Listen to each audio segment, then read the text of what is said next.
This month, millions of people attended the State Fair of Texas, an annual celebration held at Fair Park in the middle of downtown Dallas. It's known for the food, the rides, the games, the cotton bowl, the animals, the farm stuff, the racism, the heat stroke, the overpricing, the corn dog, the history, etc. But there's one thing that stands out as by far the most recognizable part of the fair.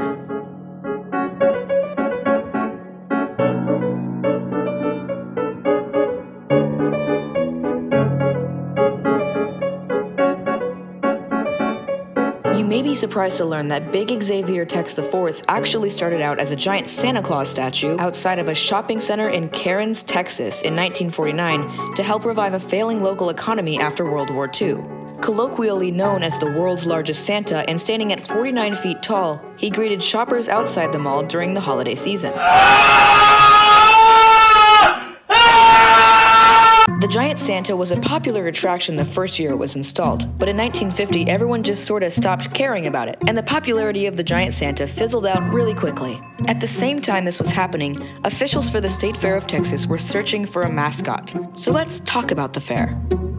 The first state fair was in 1886, and it was built in the middle of a low-income black neighborhood in Fair Park. This is probably why multiple issues of the Foundation for Community Empowerment report published by the State Fair put an emphasis on not letting fairgoers see the poor black neighborhoods surrounding the park.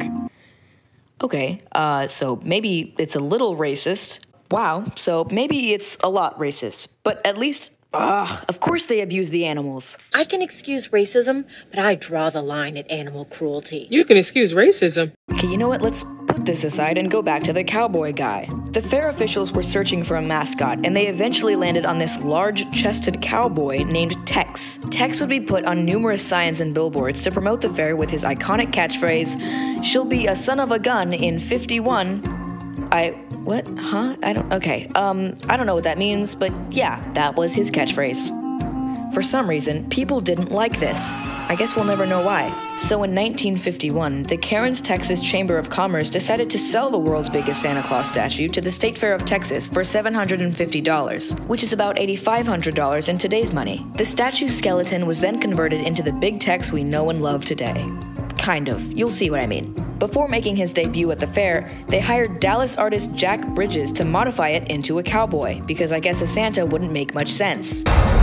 He gave a wink to the right eye, slimmed the face and torso, and moved the right arm to the right breast of the structure to give a thumb-in-vest appearance. And then in 1952, the statue of Big Tex was unveiled, and it was a complete disaster.